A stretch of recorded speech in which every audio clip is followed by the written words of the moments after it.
Este vídeo aborda o informativo das alterações da legislação número 14 de 2020. Transação na Procuradoria. Temos aqui a publicação de uma portaria por parte da Procuradoria-Geral da Fazenda Nacional com a regulamentação da transação na cobrança da dívida ativa da União. Vão ser as regras gerais que vão ser aplicadas nos acordos de transação. Primeiramente, a norma traz os princípios e os objetivos da transação na cobrança da dívida ativa. Como exemplo, a gente tem como princípios a presunção da boa-fé do contribuinte e o estímulo à autorregularização e conformidade fiscal. Na sequência, a gente tem os objetivos, como, por exemplo, viabilizar a superação da situação transitória de crise econômico-financeira do sujeito passivo, do devedor, a fim de permitir a manutenção da fonte produtora e do emprego dos trabalhadores, promovendo, assim, a preservação da empresa, sua função social e o estímulo à atividade econômica. A gente vai ter 3 modalidades de transação, que vão ser as seguintes. Transação por adesão à proposta da Procuradoria. A própria Procuradoria vai estabelecer uma proposta que poderá contar com a adesão dos contribuintes. A transação individual proposta pela Procuradoria, com um devedor determinado. E a transação individual proposta pelo devedor inscrito em dívida ativa da União. Um determinado devedor procura a Procuradoria para fazer um acordo de transação individual. No caso de dívidas com valor consolidado igual ou inferior a 15 milhões de reais, a transação vai ser realizada exclusivamente por meio de adesão à proposta da Procuradoria, e vai ser autorizado nesses casos o não conhecimento de propostas individuais. Isso somando todas as inscrições do devedor elegíveis à transação. Se o somatório das inscrições elegíveis ultrapassar esse limite que a gente comentou, vai ser permitida apenas a transação individual. Na sequência, a norma traz as obrigações do devedor, como, por exemplo, fornecer sempre que solicitado informações sobre bens, direitos, valores, transações, operações e demais atos que permitam à Procuradoria conhecer sua situação econômica ou eventuais fatos que impliquem a rescisão do acordo, não utilizar a transação de forma abusiva, declarar que não utiliza pessoa natural ou jurídica interposta, declarar que não alienou ou onerou bens ou direitos com propósito de frustrar a recuperação dos créditos, declarar que as informações cadastrais, patrimoniais e econômico-fiscais prestadas à administração tributária são verdadeiras, renunciar a quaisquer alegações de direitos atuais ou futuras sobre as quais se fundem ações judiciais, manter a regularidade perante o FGTS e regularizar em 90 dias os débitos que vierem a ser inscritos em dívida ativa ou se tornarem exigíveis após a formalização do acordo de transação. Na sequência, ele traz as obrigações da Procuradoria, como prestar os esclarecimentos acerca da situação econômica do devedor, presumir a boa-fé do contribuinte, notificar o contribuinte sempre que verificada a hipótese de rescisão e tornar públicas todas as transações firmadas com sujeitos passivos. Traz também, em linhas gerais, as exigências para as modalidades de transação, as quais poderão envolver, a critério da Procuradoria, o seguinte: pagamento de entrada mínima como condição à adesão, manutenção das garantias associadas aos débitos transacionados e a apresentação de garantias reais ou fidejussórias. As modalidades de transação também poderão envolver, a exclusivo critério da Procuradoria, as seguintes concessões, observados os limites previstos na legislação de regência da transação. Pode haver o oferecimento de descontos aos débitos considerados irrecuperáveis ou de difícil recuperação, possibilidade de parcelamento, também de diferimento ou de moratória, flexibilização de regras para aceitação, avaliação, substituição e liberação de garantias, flexibilização das regras para constrição ou alienação de bens e possibilidade de utilização de créditos líquidos e certos do contribuinte em desfavor da União, reconhecidos em decisão transitada em julgado ou de precatórios federais próprios ou de terceiros, seja para amortizar ou liquidar o saldo devedor transacionado. A norma traz também, em linhas gerais, os efeitos da transação.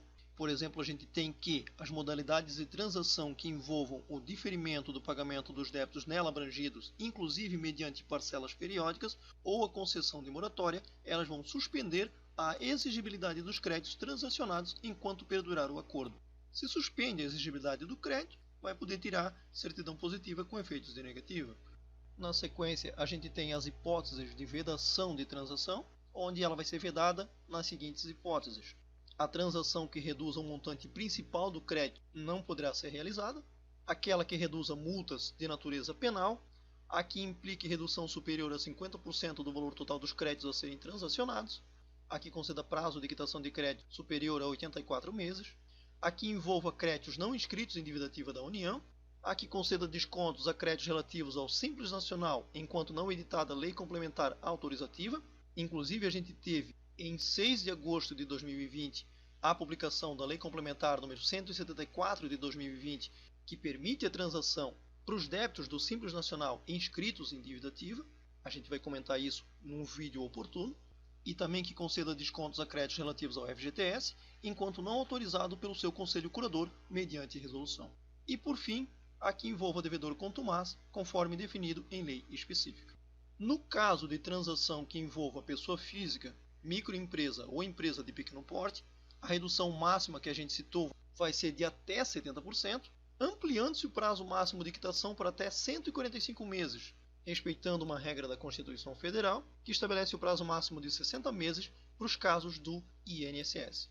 Essa regra ela também se aplica para as Santas Casas de Misericórdia, sociedades cooperativas e demais organizações da sociedade civil, lá da Lei 13.019 de 2014, e as instituições de ensino. Na sequência tem outras regras relacionadas com as vedações, e aqui no final a gente tem que aos devedores com transação rescindida é vedada, pelo prazo de 2 anos contados da data da rescisão, a formalização de nova transação, ainda que relativa a débitos distintos. A norma vai trazer aqui, em linhas gerais, os parâmetros para aceitação da transação individual ou por adesão e a mensuração do grau de recuperabilidade das dívidas sujeitas à transação na recuperação da dívida ativa. Então, como parâmetros para aceitação da transação, a gente vai ter o tempo de cobrança, a suficiência e liquidez das garantias associadas aos débitos inscritos, a existência de parcelamentos ativos, a perspectiva de êxito das estratégias administrativas e judiciais de cobrança, o custo da cobrança judicial, o histórico de parcelamentos dos débitos inscritos, o tempo de suspensão da exigibilidade por decisão judicial e a situação econômica e a capacidade de pagamento do sujeito passivo.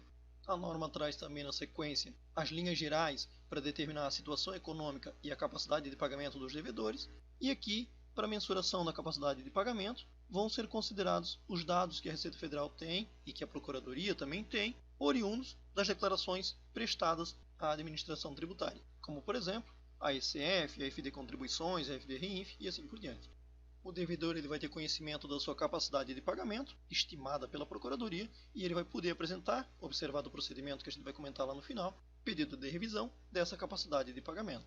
Observada a capacidade de pagamento do sujeito passivo e para fins das modalidades de transação, os créditos inscritos em dívida ativa da União eles vão ser classificados em ordem decrescente de recuperabilidade, sendo créditos tipo A, aqueles com alta perspectiva de recuperação, os tipo B com média perspectiva de recuperação, tipo C considerados de difícil recuperação e os tipo D considerados irrecuperáveis. Via de regra, as modalidades de transação vão envolver benefícios para os créditos tipo C e tipo D. As dívidas vão ser consideradas irrecuperáveis quando estiverem inscritos há mais de 15 anos e sem anotação atual de garantia ou suspensão de exigibilidade, com exigibilidade suspensa por decisão judicial há mais de 10 anos, de titularidade de devedores falidos em recuperação judicial ou extrajudicial, em liquidação judicial ou em intervenção ou liquidação extrajudicial, de titularidade de devedores pessoa jurídica cuja situação cadastral no CNPJ seja baixado por inaptidão, baixado por inexistência de fato, baixado por omissão contumaz, baixado por encerramento da falência, por encerramento da liquidação judicial e encerramento da liquidação, inapto por localização desconhecida, inapto por inexistência de fato, inapto, omisso e não localização, inapto por omissão contumaz, inapto por omissão de declarações e suspenso por inexistência de fato. Também os débitos de titularidade de devedores pessoa física com indicativo de óbito. E por fim, os respectivos processos de execução fiscal estiverem arquivados com fundamento no artigo 40 lá da Lei 6.830 de 80 há mais de 3 anos. A norma traz aqui na sequência as linhas gerais da transação por adesão à proposta da Procuradoria, que vai ser realizada mediante a publicação de edital.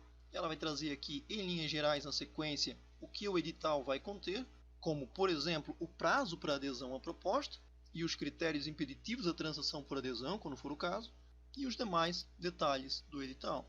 O edital vai ser publicado no site da Procuradoria, a gente tem aqui o link, e os procedimentos para adesão eles vão ser realizados exclusivamente na plataforma Regularize da Procuradoria, e a gente tem também o link dessa plataforma.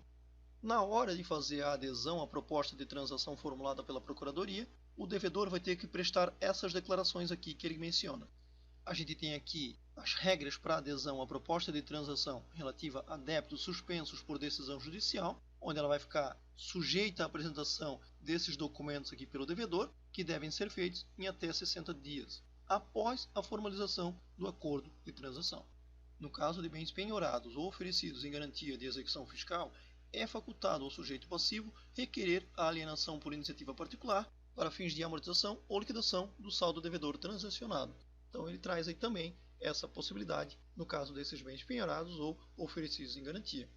Na sequência, a gente tem, em linhas gerais, também as regras para transação individual, tanto aquela proposta pela Procuradoria como a proposta pelo devedor, como a gente comentou lá no início. Aqui ele comenta as regras aplicáveis à transação individual proposta pela Procuradoria. Ela vai ser aplicável aos devedores cujo valor consolidado dos débitos inscritos em dívida ativa for superior a 15 milhões de reais, devedores falidos em recuperação judicial ou extrajudicial, em liquidação judicial ou extrajudicial ou em intervenção extrajudicial, Estados, Distrito Federal e municípios, e débitos cujo valor consolidado seja igual ou superior a 1 milhão de reais e que estejam suspensos por decisão judicial ou garantidos por penhora, carta de fiança ou seguro-garantia. Essa proposta de transação individual formulada pela Procuradoria, ela vai trazer a relação dos débitos do sujeito passivo, a relação de débitos elegíveis à transação, o grau de recuperabilidade dos débitos do devedor e outras informações consideradas relevantes, bem como o prazo para aceitação dessa proposta da Procuradoria. Também vai poder haver a apresentação de contraproposta a essa proposta de transação apresentada pela Procuradoria, que vai observar os mesmos procedimentos para a apresentação de proposta de transação individual por parte do devedor que a gente tem comentada na sequência.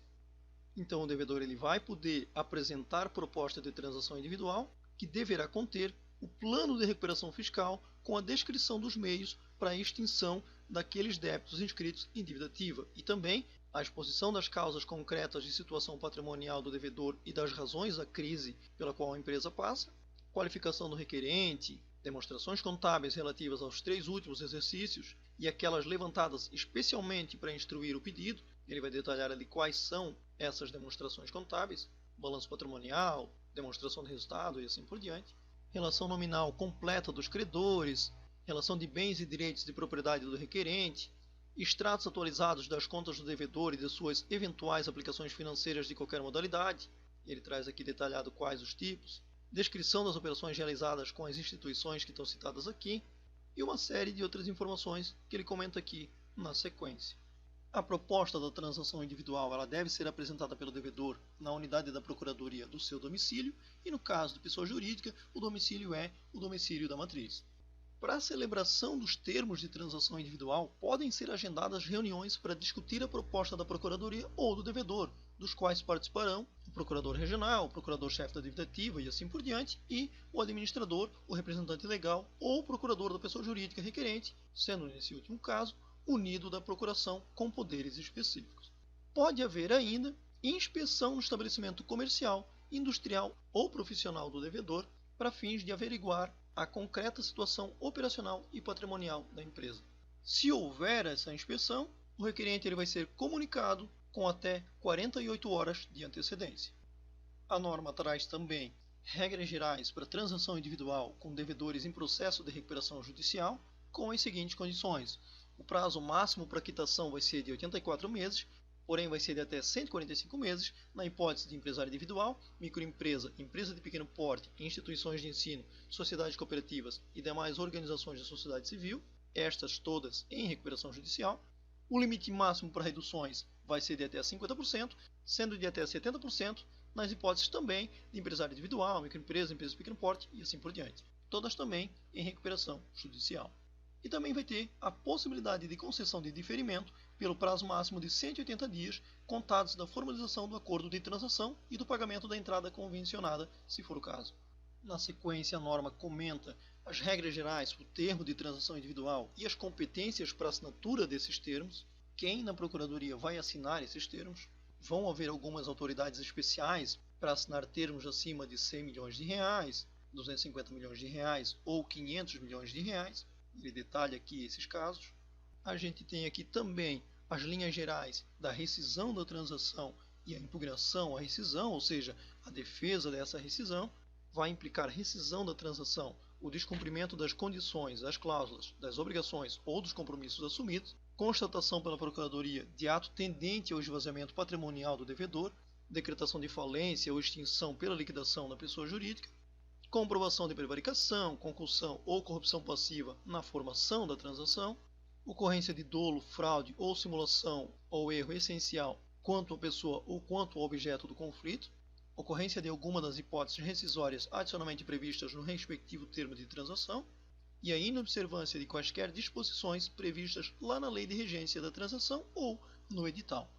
A Procuradoria vai avisar o devedor sobre a incidência de alguma das hipóteses de rescisão, e isso vai ser feito por meio eletrônico, e o devedor ele vai conhecer as razões determinantes da rescisão e ele vai poder regularizar o vício ou apresentar impugnação, ambos no prazo de 30 dias.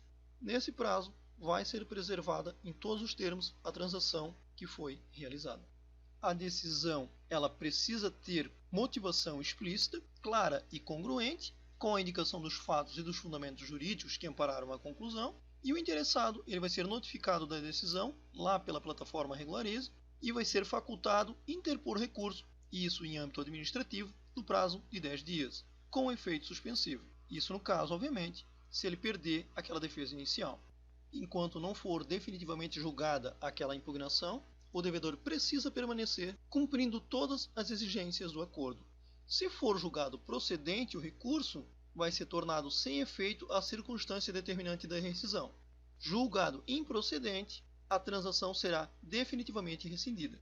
Se houver a rescisão da transação, implicará o afastamento dos benefícios concedidos e a cobrança integral das dívidas, deduzidos os valores que foram pagos, e autorizará a retomada do curso da cobrança dos créditos, com execução das garantias prestadas e prática dos demais atos executórios do crédito, judiciais ou extrajudiciais.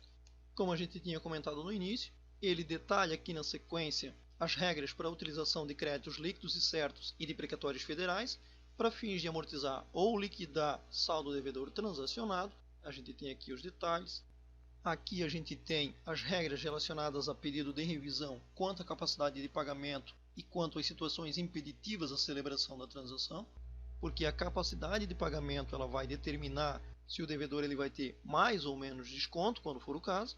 Esse pedido de revisão ele precisa ser apresentado em 15 dias, que vão ser contados no caso de inconformidade quanto à capacidade de pagamento, da data em que o contribuinte tomar conhecimento da sua situação, e no caso de inconformidade quanto às situações impeditivas, na data em que a transação for rejeitada. Para análise dos pedidos de revisão, a unidade da Procuradoria ela pode requisitar informações adicionais que precisam ser prestadas também em 15 dias, prorrogáveis uma única vez, desde que justificado.